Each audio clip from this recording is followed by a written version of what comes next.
살아계신 하나님 아버지, 감사와 찬송과 영광을 올려드립니다. 오늘도 저희들의 생명을 연장시켜 주시고 복된 새 날을 허락하시고 하나님의 은혜의 보좌 앞으로 나올 수 있도록, 하나님께 예배드릴 수 있도록 은혜 주시니 하나님 감사합니다. 아멘. 하루의 시작을 하나님 앞에 예배드림으로, 기도함으로, 말씀을 전하고 들음으로 하나님 앞에 시작하는 이 자리에 있는 한 영혼 위에 하늘문을 여시고 말씀하여 주시고 성령으로 임하여 주옵소서. 아멘. 이 시간 하나님의 말씀을 전하고 듣겠사오니 성령 하나님, 전하는 종의 입술을 주장하시고 아멘. 듣는 저희 모든 심령의 귀와 마음을, 영을 주장하여 주옵소서. 아멘. 예수 그리스도 이름으로 축복하며 기도 올리옵나이다. 아멘. 아멘. 자, 21장입니다. 하나님께서는 마음을 감찰하시는 분이라는 표현은 잠언에서 여러 번 나왔는데, 자, 오늘도 그러한 말씀을 하시면서 마음을 감찰하시기 때문에 행위나 결과가 아니라 그 동기, 마음의 동기, 그리고 그 공의로, 의롭게, 정의롭게, 정직하게 행하는 것에 대하여 좀 강조를 하고 계십니다. 자, 그래서 1절부터 3절까지에서는 하나님의 절대 주권과 함께 공의에 따르는 교훈을 말씀을 하고 계시고, 자, 4절부터 8절까지는 의인과 악인의 특징과 의인의 생활 자세, 그리고 악인들의 생활 태도, 그리고 그에 따른 결과에 대해서 좀 언급을 하십니다. 그리고 이제 9절부터 14절까지에서는 지혜자와 어리석은 자의 대인관계, 지혜로운 사람은 어떻게 대인관계를 하고 어리석은 사람은 어떻게 대인관계를 하는지, 그리고 그에 따른 결과에 대해서 이제 9절 이하에 언급을 하십니다. 네, 크게 나누면 그렇게 나눌 수 있는데, 자, 우리가 계속해서 봤습니다만은 이거는 뭐 내러티브, 즉 이야기 형식이 아니기 때문에 한 절 한 절이 단독적으로 주시는 교훈들이 있기 때문에 한 절 한 절을 결국 묵상해야 된다. 뭐 문단보다는 이야기의 스토리가 있는 것이 아니기 때문에 한 절 한 절을 우리가 묵상해야 됩니다. 자, 1절부터 봅니다. 왕의 마음이 여호와의 손에 있으니 마치 봇물 같아서 그가 임의로 인도하신다. 왕의 마음이 여호와의 손에 있다. 부처님 손바닥 안에 손오공이라는 표현을 하는데, 너는 내 손바닥 안에 있어, 이런 말 쓰잖아요, 우리가. 그것처럼 내 손에 있다. 여호와의 손은 권능과 섭리와 보호와 도우심을 상징하는데, 구약성경에서는. 그러니까 왕의 마음이 하나님의 섭리, 그리고 하나님의 주권에 있다라는 거예요. 왜냐하면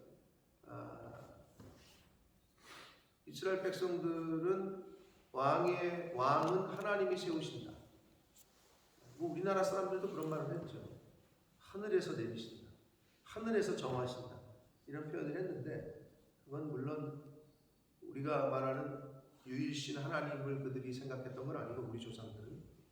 근데 이제 이스라엘 백성들은 구약 때부터 왕은 하나님이 정하신다 라고 생각을 했기 때문에 왕의 마음이 하나님의 손에 있다, 하나님의 주권에 있다는 거예요.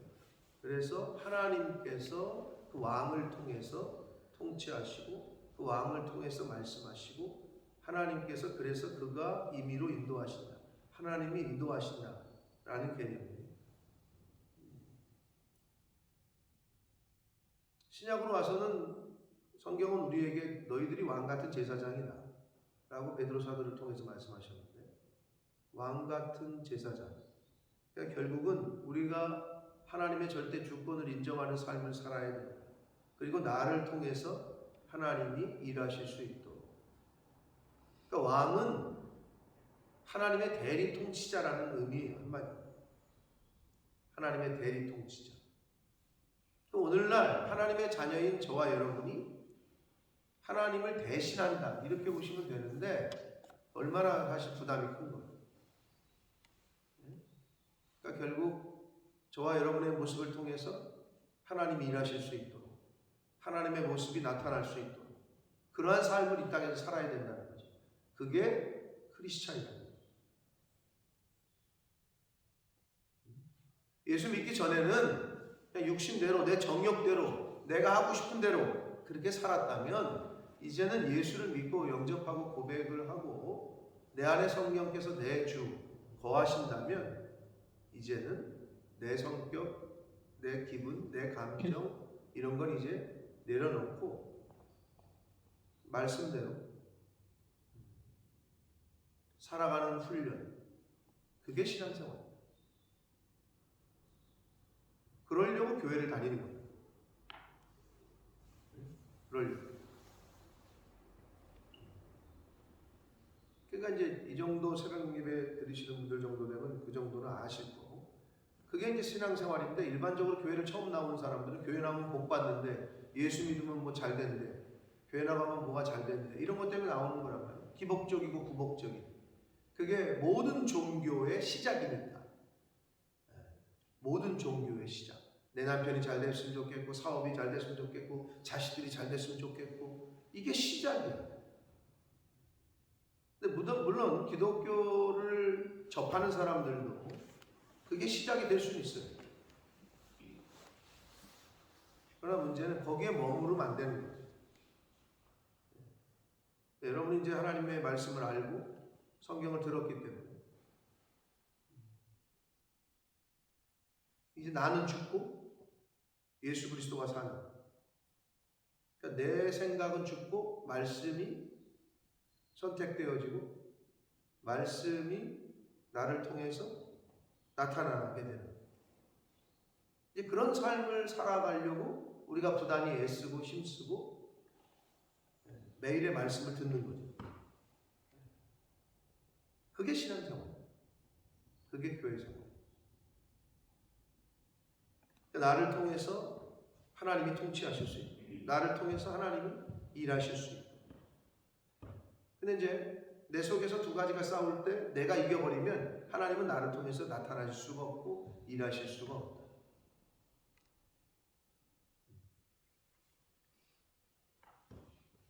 그러니까 내가 사느냐 말씀이 사느냐 이 두 가지입니다. 결국 내가 살 거냐 말씀이 살 거냐. 제가 늘 비유를 드렸잖아요. 아버지가 딸내미가 나갈 때 야 오늘 밤늦게 들어오지 말고 너무 늦게 들어오지 말고 10시까지는 들어와라. 아버지가 말씀을 하셨어요. 딸내미가 학교 가가지고 애들하고 놀다가 뭐 노래방도 가고 저녁도 먹고 노래방 가고 근데 애들이 클럽을 가재. 9시가 됐어. 근데 아빠 말씀이 생각이 나. 아빠가 10시까지 들어오라 그러셨는데 계속 고민을 해. 애들은 자꾸 놀러 가자고 그러고. 근데 이 딸내미가 고민하다가 난 갈게, 나는 가야 될 일이 있어. 그 집으로 가. 그러면 그 딸내미의 마음속에 있는 아침에 하셨던 아버지의 말씀이 살아있는 거예요. 그래서 그 말씀이 딸내미를 집으로 이끌고 있는 거예요. 그게 이제 말씀이 살아있는 거예요. 그런데 딸내미가 선택을 어떻게 하느냐? 아버지가 10시까지 들어오라 그러셨는데 이거를 선택을 안 하고 친구들과 클럽에 가서 12시, 1시까지 놀아. 그렇게 되면 어떻게 되는 거냐? 아버지가 아침에 하셨던 말씀은 이미 내 안에서 죽은 거예요. 그건 살아있는 게 아니에요. 뭐 이해가 확 되시죠? 그러니까 선택의 문제예요. 내가 이 말씀대로 선택할 거냐? 아니면 내 상황과 처지와 내 감정과 이런 걸로 그냥 말씀을 선택 안 하고 이걸 선택할 거야.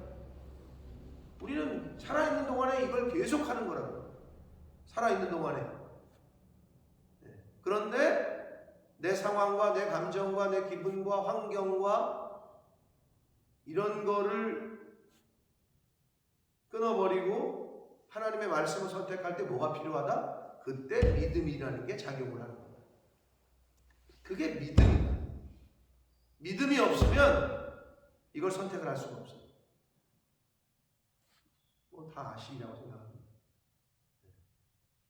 저와 여러분을 통해서 하나님의 뜻이, 하나님의 말씀이 나타나게 되는 오늘 하루가 되시길 축복합니다. 아멘. 2절 봅니다. 사람의 행위가 자기 보기에는 모두 정직하여도 여호와는 마음을 감찰하신다. 여기서 사람의 행위가 자기 보기에는 이랬잖아요. 이게 눈이라는 얘기예요. 눈. 사람의 눈으로 볼 때는 이런 말이야. 사람의 눈으로 볼 때는 행위가 정직하게 보여. 근데 여호와는 마음을 감찰하신다. 그러니까 우리가 흔히 그런 말 하잖아. 육신의 눈, 영의 눈. 네? 뭐 사무엘이 하나님의 말씀을 쫓아서 이새의 집에 가서 하나님이 선택하신 자를 세우려고 할 때에 장남을 보고 기름 부으려고 할 때 하나님이 아니다. 네? 다윗에게 기름을 이제 붓게 되는데 거기서 하신 말씀이 너희들은 외모를 보지만 나 여호와는 중심을 본다. 중심이 마음이라는 거예요. 속 사람을 본다는 거지. 너희들은 겉사람을 보지만 저 사람이 뭐 샤넬백을 들었네.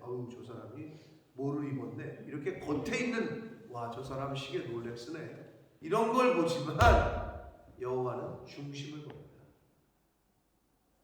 근데 우리도 그걸 알아. 말씀을 들어서. 그래서 그러려고 해야 되는데 그게 잘 안 된다는 거지. 세상은 속은 어떤지 관심이 없어. 벤츠 타고 오고 벤틀리 타고 오면 통과인데 티고 타고 가면 아예 들어오질 못하게 한다니까. 겉에 딱 봐가지고 화려하면 통과인데 그렇지 않고 남대문표 입고 온 것 같다. 그러면 들어오질 못하게 한다니까. 그게 세상이라고. 그런데 우리도 그런 기준과 그런 생각을 하면 안 된다는 거지, 크리스찬들. 근데 사람들은 겉사람을 보고 판단을 한다는 거죠. 근데 우리도 그러죠, 거의. 응? 근데 속을 봐야 되는 거예요. 속이 어떤. 근데 잘 안 되지, 우리는. 그런 능력이 없으니까.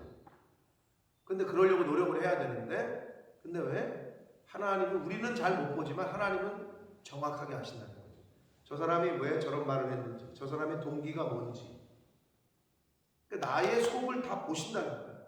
그러니 뭐 하나님 앞에서 감출 수가 없는 거죠. 근데 여기서 감찰하신다라는 말의 원어적 의미를 직역하면 무게를 단다 이런 뜻이에요. 측량한다. 그러니까 하나님이 결국 우리를 무게를 달아보신다는 거지. 하나님의 추로. 빈 깡통이네. 이러지 않도록 하나님이 무게를 달아보신대요. 우리를 저울에 달아보신다. 무게를 달다. 이런 뜻이 감찰하신다 라는 뜻에 있습니다. 마음의 동기와 목적까지도 다 보신다.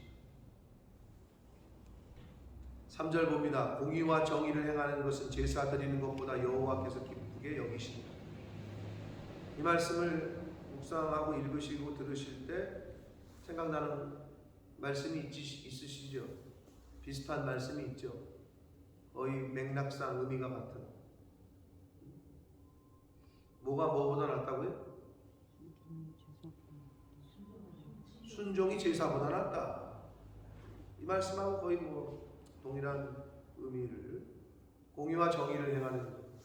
하나님 앞에서의 공의와 정의는 첫 번째가 순종이에요. 하나님 앞에서. 하나님 앞에서의 의로움은 순종할 때 하나님이 의롭다 하십니다. 그래서 공의와 정의를 행하는 것은 제사 드리는 것보다 하나님이 기쁘게 여기신다. 사무엘상 15장 22절에 말씀하고 있는 것처럼 순종이 제사보다 낫다. 눈이 높은 것과 마음이 교만한 것과 악인이 형통한 것은 다 죄다. 다 죄인데 뭐냐? 첫 번째, 눈이 높은 것. 여기서 눈이 높다는 것은 두 번째 말하는 마음이 교만한 것 같은 의미긴 한데, 마음이 교만한 사람은 눈이 높아요. 눈이 높은 사람은 마음이 교만해요. 무슨 말이냐? 여기서 눈이 높다는 것은 눈이 높은 사람은 어떻게 돼요? 눈이 높이 있으면 아래로 이렇게 깔아보죠. 깔보는 걸 말해요. 다른 사람을 이렇게 깔보고 무시하는 거. 네, 그게 눈이 높은 사람이야. 근데 그런 사람은 누가 그렇게 해요? 마음이 교만한 사람이 그렇게 하죠. 어서 같지도 않은 게 뭐 이렇게 이게 눈이 높다라는 건 마음이 교만한 걸 말하고, 그런 사람들은 다른 사람을 깔보고 얕봐요. 무시해요. 그게 특징이에요.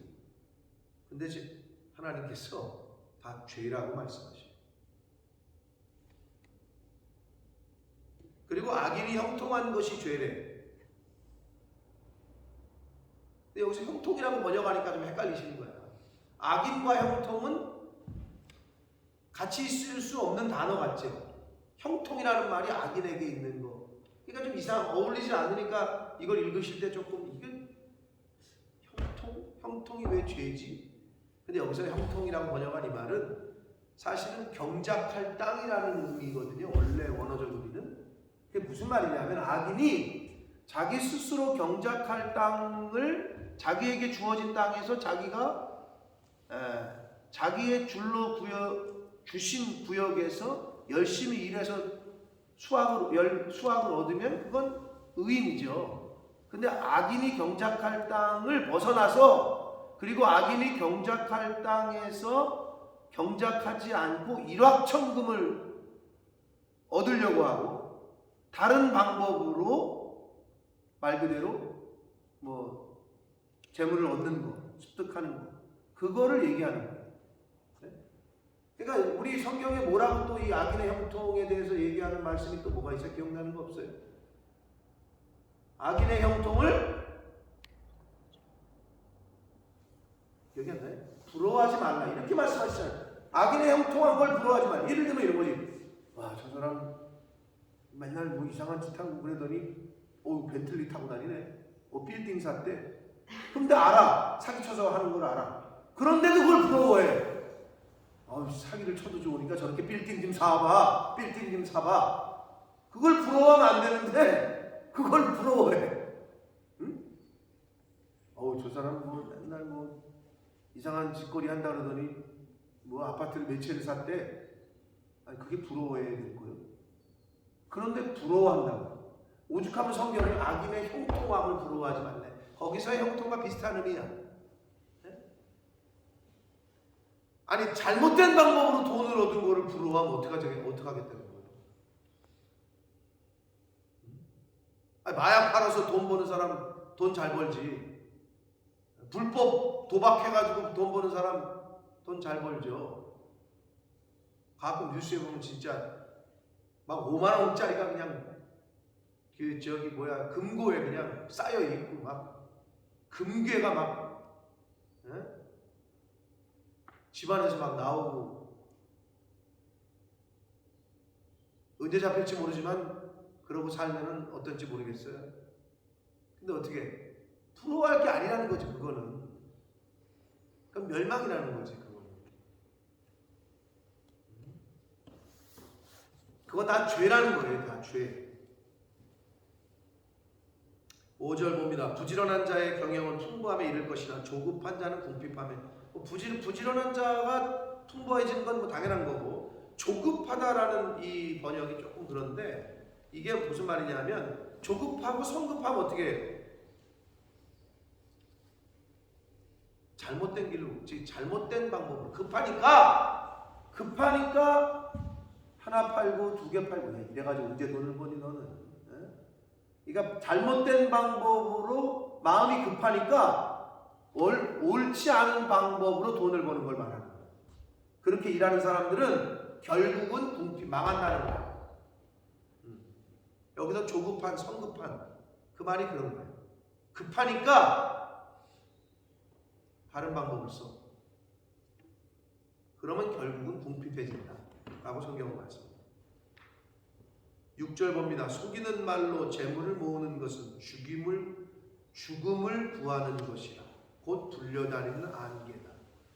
안개는 잠깐 있다 보여지는 게 안개잖아. 없어지는 게 안개잖아요. 헛됨을 얘기해. 수증기처럼 잠깐 보이는데 언제 사라졌는지 모르게 사라진단 말이에요. 그렇다는 거예요. 거짓말해서 재물을 모으면 그 재물이 언제 어떻게 사라졌는지 모르게 사라진다. 근데 사라지는 것뿐만 아니라 죽음을 구하는 거예요. 즉 형벌을 면치 못한다는 거예요. 형벌을 면치 못한다.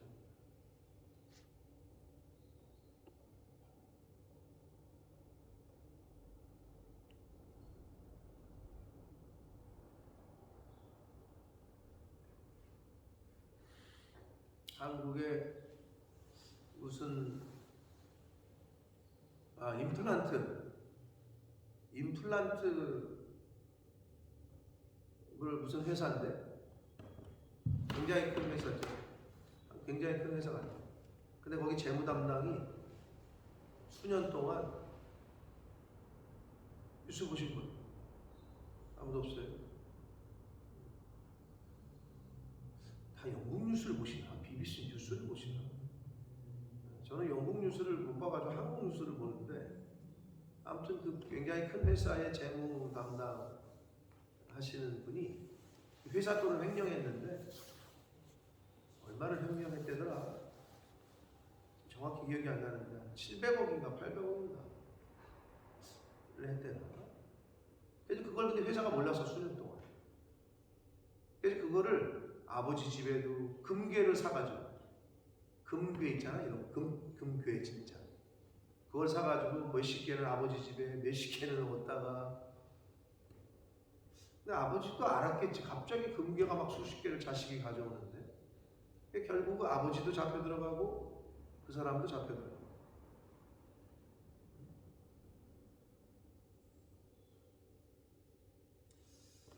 모르겠어요. 뭐 그렇게 해가지고 몇 년 들어갔다 나오면은 숨겨놓은 거를 못 찾으면 그냥 본인이 뭐 그런 것 때문에 그러나.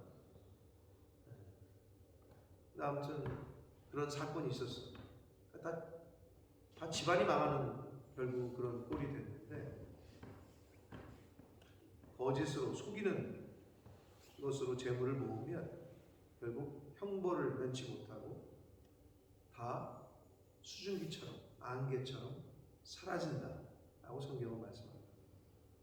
7절 봅니다. 악인의 강포는 자기를 소멸한다. 악한 사람의 강포라는 말은 폭력을 말해요. 폭력성. 그거는 자기를 소멸한다. 폭력을 행사하면 결국 자기에게 돌아온다. 그리고 자기가 소멸되는 거다. 이렇게 말씀합니다.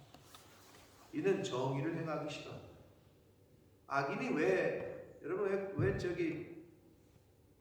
잘못한 사람이 가끔 큰 소리 치는 거 있죠? 못 묻은 개가 못 묻은 거를 욕한다고 그런 말 있잖아요. 지가 잘못해놓고 지가 큰 소리를 쳐. 그리고 지가 잘못했으면 빌어야 되는데 집안을 때려 부시고, 자기가 잘못했음에도. 그게 왜 그래? 자기가 정의를 행하지 못했기 때문에. 그러니까 그 상황을 모면하려고 큰 소리를 치는 거예요. 네? 그게 우리 인간 세상에서 보여진단 말이에요. 딱 그게 이 말씀이에요. 큰 소리 치고 폭력을 행사하는 것은 정의를 행하지 않았기 때문에. 그래서 거짓을 행하는 사람은 폭력적이에요. 근데 정직하고 공의를 행하는 사람은 평화로운 사람이에요. 그리고 원래 정직하고 자기가 부린 게 없는 사람은 목소리를 크게 하지 않아요. 아니 뭐 사실입니다. 그런데 약간 귀가 구리고 자기가 거짓이 뭔가 있는 사람은 목소리가 더 커져요. 정의를 행하기 싫어하기 때문입니다. 8절 죄를 크게 범한 자의 길은 심히 구부러졌다라는 건 늘 말씀드리지만 이 거짓된 뭐 이런 말이거든요. 죄를 범한다는 것 자체가 정상적인 인생을 살지 못한다는 거죠. 굽어지다, 거짓된 인생을 사는 거죠. 그러나 깨끗한 자의 길은 곧다 라고 말씀합니다. 정직한 사람의 길은 곧은 길에 그리고 죄를 범한 자의 길은 구부러진 길로 성경은 말씀합니다. 9절 봅니다. 다투는 여인과 함께 큰 집에서 사는 것보다 움막에서 사는 것이 좋다. 동의하십니까? 다투는 남편과 큰 집에서 사는 게 좋으세요? 정직한 사람과 반지하에서 사는 게 좋으세요? 바람 피지만 꼬박꼬박 한 달에 1,000만 원씩 갖다 주고 펜트하우스에서 사는 게 좋으세요? 고민이 되세요? 반지하에서 안 살아봐서 잘 모르겠어요? 요즘 세상 사람들은 후자를 선택한다는 거예요. 정직하게 사는데 가난해가지고 반지하에 사는 것보다 뭐 바람을 피워도 1,000만 원씩 갖다 주고 저기 타워 팰리스 같은 데 산다. 그 사람은 나는 또 나대로 죽이겠다는 거지. 그러니까 너도 바람 펴라. 나도 그냥 바람 핀다. 후자를 더 선택한다는 거예요. 요즘 세상이 그렇다고요. 딱 그 말씀인데, 다투는 여인과 함께 큰 집에서 사는 것, 이걸 선택할 거냐? 아니면 사이가 좋은데 움막에서 살 거냐? 이 말씀은 19절에 이제 내일 볼 말씀에도 본문에도 19절을 먼저 보시면 다투며 성내는 여인과 함께 사는 것보다 광야에서 사는 것이 낫다. 참말로 광야에서 사는 게 낫대요. 혼자서 다투는 여자와 승질내는 여자와 사는 것보다. 근데 반대로 난 똑같아요. 다투는 남편과 맨날 술이나 먹고 들어와서 맨날 승질이나 내고 집안 때려 부수고 그러는 것보다 광야에서 혼자 사는 게 낫다. 얼마나 그 대인 관계에 있어서의 관계의 중요성, 평안, 화평, 화목을 선택할 거냐 아니면 그거는 화목하지 않아도 좋으니 돈을 선택할 거냐. 근데 요즘 세상 사람들이 돈을 선택한다니까요.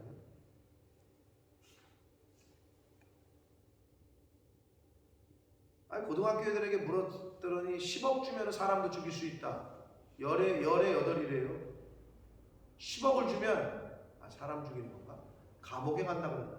요즘 여러분 설문조사를 보면 아주 놀래가 그 아이들의 정신 상태를 알 수가 있는 거예요. 자기가 감옥에도 가겠다. 돈만 주면. 정신 똑바로 못 차리면 우리야 이제 조금 우리의 시대보다도 우리의 자녀들, 우리의 손주들의 시대는 정말 어려서부터 말씀을 가르치지 않으면 그냥 물질의 노예가 되는, 돈만 준다면 뭐든지 다 하는 그런 시대가 지금 우리 앞에 와 있다고요. 10절 봅니다. 악인의 마음은 남의 재앙을 원하나니 그 이웃도, 여기서 그 이웃이냐, 악인의 이웃도 그 앞에서, 악인 앞에서 은혜를 입지 못한다. 당연하죠. 악한 사람의 마음은 남의 재앙을 원해. 다른 사람이 잘 되는 거가 싫어. 다른 사람이 망했으면 좋겠어. 그게 악한 마음이지. 그러니 그런 사람의 옆집에 사는 사람이 이런 사람, 악한 사람으로부터 무슨 은혜를 입겠어? 그 사람은 자기만 잘 되면 좋겠고 남은 다 망했으면 좋겠는데, 악한 사람의 마음은 남의 재앙을 원하는데, 여러분 행여 마음으로 저 사람이 안 됐으면 좋겠다, 실패했으면 좋겠다, 떨어졌으면 좋겠다, 악한 사람, 그건 악한 마음이야. 그런 마음이 생겼다 또는 품었던 적이 있다, 회개해야 돼. 우리나라 옛날 속담에 비슷한 말씀이 있죠? 네? 무슨 말씀이 있죠?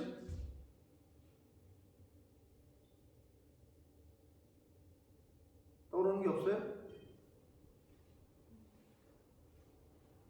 누가 땅을 사면 배가 아프죠? 네? 사촌이요? 사돈이요?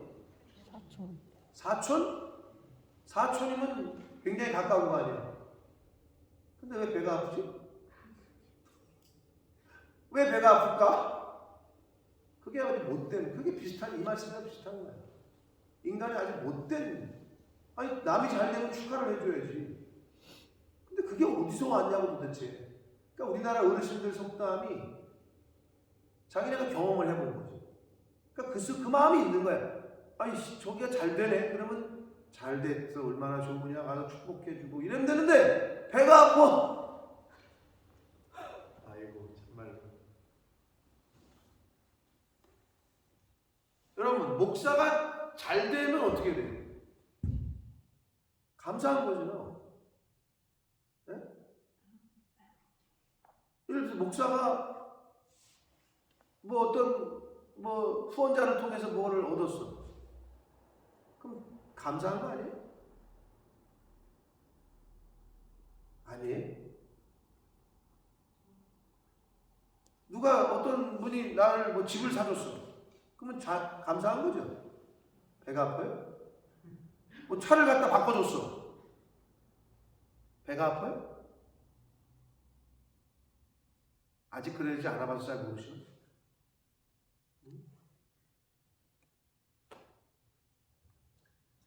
그렇게 하실 수 있는 분들이 되시길 축복합니다. 여러분이 그렇게 하실 수 있는 분들. 우리 목사님 힘드신데 누가 좀 안 도와주나? 이 생각하지 말고 어떤 분이 그러더라고 나한테. 목사님 제가 집 사드릴게요. 그래서 내가 뭐라 그러는 줄 알아요? 그 말대로 될지어다. 나를 집을 사주려면 그 사람이 어떻게 해야 돼? 하나님이 대박나게 해주셔야 될까요? 물질의 복을 주셔야 될까요? 근데 사람들은 그런 마음조차도 못 품어. 우리 교회 누가 좀 이렇게 좀 도와줘가지고 우리 교회 좀 뭐 내가 살 생각을 해. 그런 마음 자체를 갖지는 않아. 왜? 안 될 것 같아요? 나는? 여러분 그게 믿음이야. 품지도 못해 마음에. 그냥 그리고 한국에서 누가 좀 도와줬으면 좋겠어요 그냥? 언제까지 그런 마음을 품고. 현실에는 보이지 않아. 아니 보이는 건 믿음이 아니라고 제가 몇 번 말씀을 드려요. 왜 품지도 못해 하나님 앞에서 그런 소원을, 그런 마음을.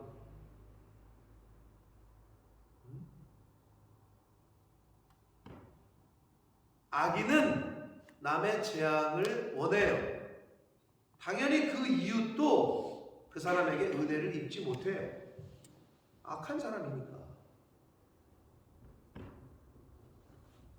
11절 거만한 자가 벌을 받으면 어리석은 자도 지혜를 얻겠고 지혜로운 자가 교훈을 받으면 지식이 더할 거다. 19장 25절에서 우리가 한번 봤던 말씀이에요. 한 장 뒤로 넘기시면 거만한 자를 때려라. 그리하면 어리석은 자도 지혜를 얻을 거다. 명철한 자를 견책하라. 그리하면 그가 지식을 얻을 거다. 같은 말씀입니다. 거만한 자, 교만한 자가 벌을 받잖아요. 그러면 그거보다 조금 약간 어리석은 사람이 어휴 저거 큰일 나겠네. 조심해야 되겠네. 저렇게 하면 안 되는 거네. 이렇게 하고 자기가 경고를 받는다는 거죠. 예? 지혜를 얻는다는 거죠. 타산지적으로 삼는다는 거죠. 그런데 지혜로운 자가 교훈을 받으면 지식이 더할 거예요. 12절 봅니다. 의로우신 자는 악인의 집을 감찰하시고 악인을 환난에 던지시느니라. 의로우신 자는 악인의 집을 감찰하시고, 여기서 의로우신 자는 하나님을 말합니다. 하나님께서는 악인의 집을 감찰하시고 악인을 환난에 던지신다. 엄정하게 하나님의 공의대로 보응하시겠다 라는 말씀이에요. 하나님의 아주 하나님의 공의로운 심판, 뿌린 대로 거두시겠다. 그게 공의죠. 그게 정의고. 13절 귀를 막고 가난한 자가 부르짖는 소리를 듣지 아니하면 자기가 부르짖을 때에도 들을 자가 없다. 참 아주 우리에게 주시는 교훈이 큰데, 야고보 사도가 이와 비슷한 말씀을 하셨어요. 야고보 사도가 야고보서 2장 13절에 보면 긍휼을 베풀지 않는 자에게는 긍휼이 없는 심판이 있을 거다. 긍휼은 하나님의 심판도 이긴다. 이런 비슷한 말씀을 하셨어요. 야고보서 2장 13절 여러분 한번 찾아보세요. 지금. 야고보서 2장 13절.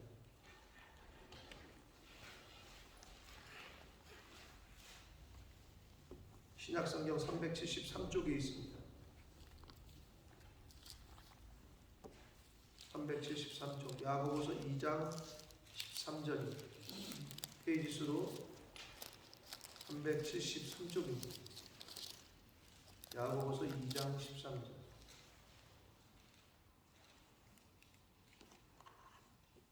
찾으셨어요? 함께 읽겠습니다. 시작. 긍휼을 행하지 아니하는 자에게는 긍휼 없는 심판이 있으리라. 긍휼은 심판을 이기고 자랑하느니라. 이 말씀이랑 딱 맞는 말씀이죠. 쥐를 맞고 가난한 자가 부르짖는 소리를 듣지 않아. 그러면 자기가 부르짖을 때에도 들을 자가 없어요. 우리가 왜 사랑을 베풀어야 되느냐? 왜 긍휼을 베풀어야 되느냐?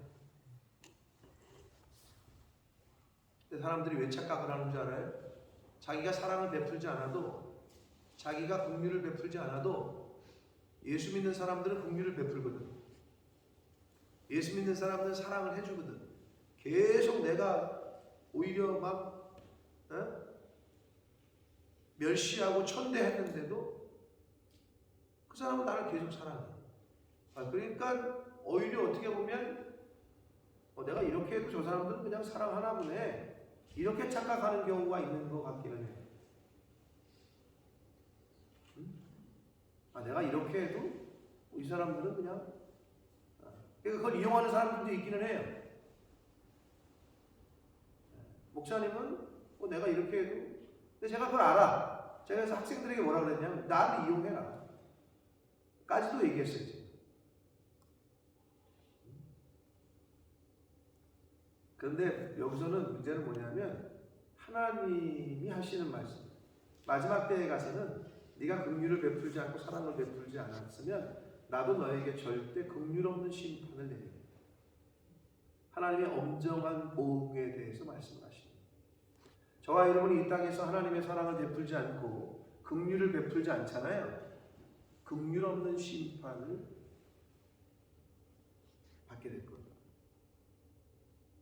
그게 하나님의 공의, 정의. 그래야 맞죠. 당연하죠. 그렇죠. 그러므로 가난한 자, 연약한 자, 즉 또 예수 그리스도를 모르는 자들에게 우리가 예수 그리스도의 십자가의 은혜, 하나님 아버지의 사랑, 이거는 자꾸 전해줘야 돼요.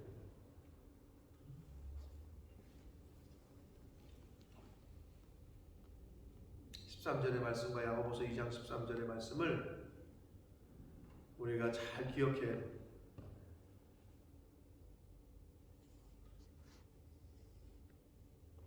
자, 마지막 절 봅니다. 14절. 은밀한 선물을 노를 쉬게 하고 품 안의 뇌물은 맹렬한 돈을 그치게 한다. 은밀한 선물과 품 안의 뇌물, 품 안의 뇌물은 부정적인 건데 이 은밀한 선물을 긍정적으로 해석할 거냐 부정적으로 해석할 거냐, 사실 두 가지가 다 맞습니다.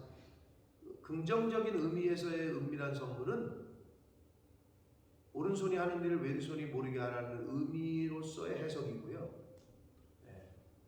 티 안 내게 아주 조용하게 이렇게 선물을 주면, 선물 받으면 그 기분이 또 누그러지죠. 노를 쉬게 해. 맞잖아요. 근데 품 안에 뇌물, 몰래 주는 뇌물 있잖아요. 이거 약간 부정적인 건데, 이거는 맹렬한 분을 그치게 합니다. 그러니까 사실 은밀한 선물을 긍정적으로 해석하고 부정적인, 다른 사람 모르게 몰래 주는 선물 부정적으로 해석하는 간에 그 뒤에 결과는 맞아요. 사람들은 선물을 받고 돈을 받고 뇌물을 받으면 화를 내다가도 아유 뭐 이런 걸 또 가져왔어 이러면서 또 이걸 수그러뜨려. 그쵸? 그게 세상이라는 거예요. 그럼 어떻게 해? 맹렬한 분이 있으면 어떻게 해? 뇌물을 줘야 돼? 그러지 말라고 가르치시는 거예요. 뇌물은 주는 사람도 받는 사람도 망하게 해요. 뇌물은. 그런데 진심을 담긴 선물은 주는 사람도 복되고 받는 사람도 복돼요. 그러니까 뇌물을 줄 거냐 선물을 줄 거냐. 그건 하나님이 판단. 난 이거 선물인데요. 근데 재판관이 판단을 하죠. 재판장이 법으로. 결국은 마지막 가서 이제 재판 이제 그 소송이 걸리면 검찰이 이거는 분명히 뇌물입니다. 이건 선물인데요. 그럼 이제 재판 판사가 판정을 내려요. 이건 뇌물이다. 그게 가장 큰 사건이 그거 아니에요. 최순실이가 삼성이 이렇게 한 게 이게 뇌물이냐 선물이냐. 이것 때문에 결국 박근혜 전 대통령이 탄핵당한 거 아니에요. 이걸 선물로 볼 거냐 뇌물로 볼 거냐. 근데 그건 판사가 결정해요. 마지막에 하나님이 판단하실 거예요. 이게 마음 중심의 선물이었는지 뇌물이었는지.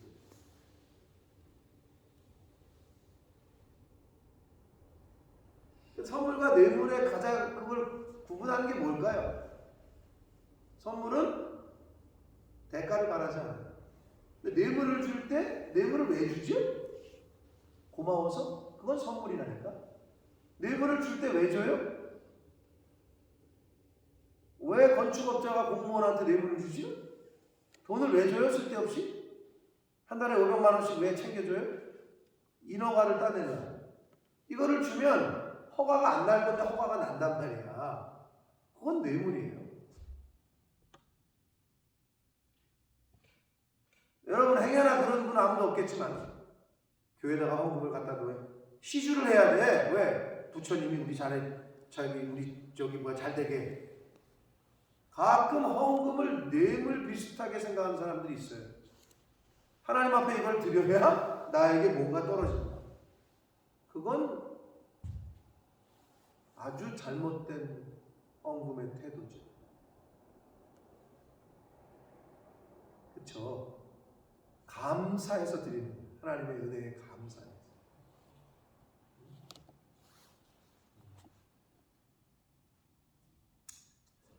여러분 세상은 우리가 살고 있는 이 세상은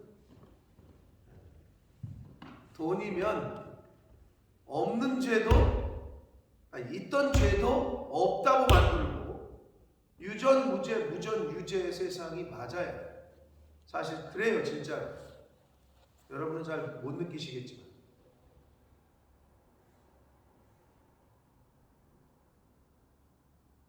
중앙선 침범하고 음주운전을 해서 사람을 그 자리에서 죽여도 돈 있는 사람은 변호사를 3억을 주고 변호사를 사잖아요. 그럼 한 달 만에 나와.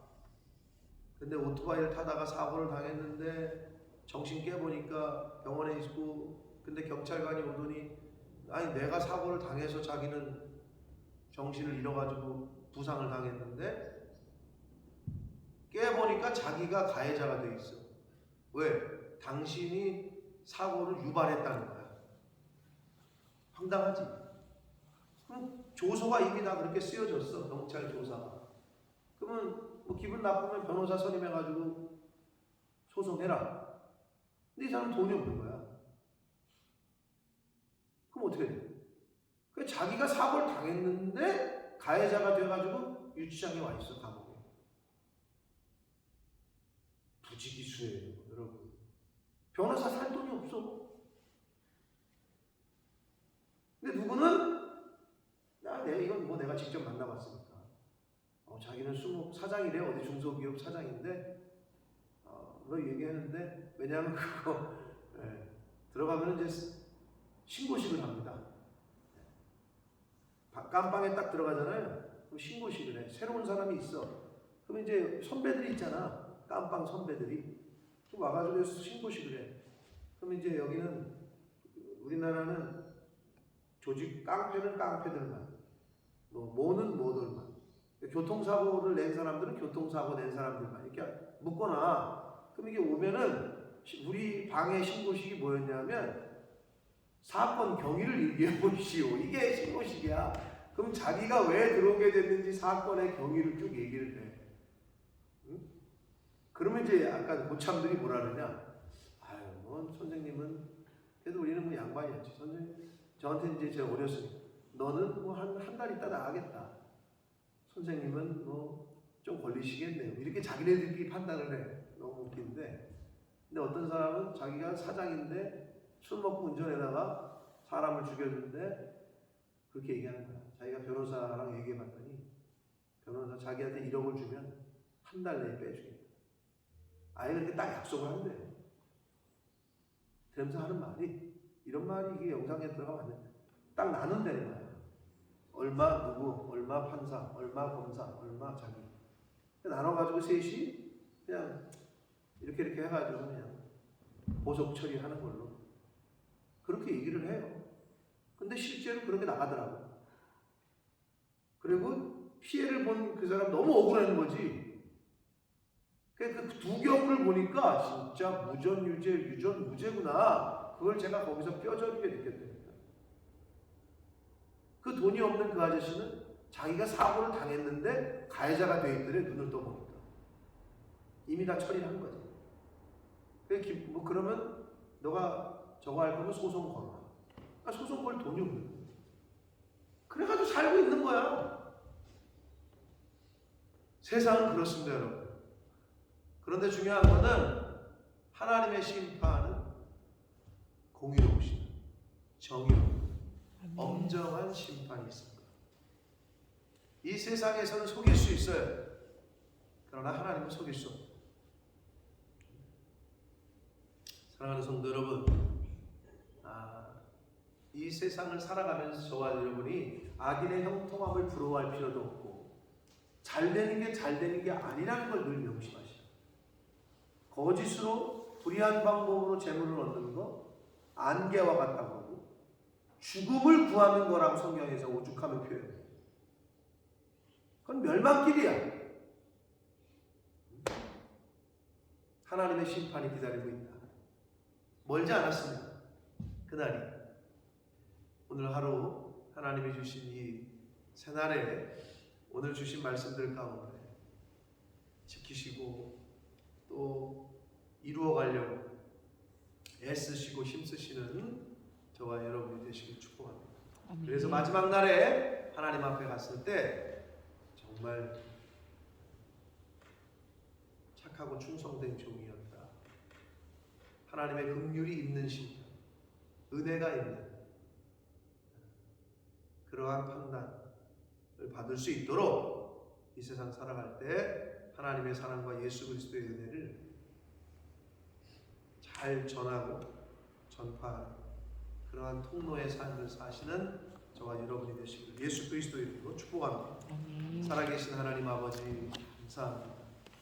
아버지 생명 주시고 새날 주시고 또 오늘 하루를 살아갈 때 시작할 때 하나님의 은혜의 보좌 앞으로 저희를 불러주셔서 예배드리는 자리에 말씀을 전하고 듣는 자리에 있게 해주시니 감사합니다. 아멘. 아버지 하나님,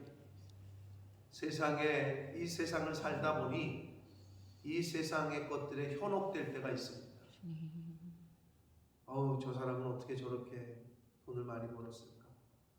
악인의 형통함을 부러워할 때가 혹시 저희들에게 있었습니까? 아버지, 그건 부러움의 대상이 아니라 타산지석으로 삼아야 될 대상임을 깨닫게 해주시고 하나님 앞에서 정의롭게 정직하게 이 세상 살아가는 하루하루를 그렇게 살아가는 저희들 될 수 있도록 하나님 은혜 내려 주옵소서. 아멘. 아버지, 할 수만 있으면 긍휼을 베풀고 은혜를 베풀고 사랑을 베푸는 그러한 삶을 살아가게 하셔서 하나님의 사랑과 은혜와 긍휼이 있는 그러한 심판의 자리에 서게 되는 저희들 되도록 주여 은혜 내려 주옵소서. 아멘. 예수 그리스도 이름으로 축복하며 기도드립니다. 아멘. 하늘에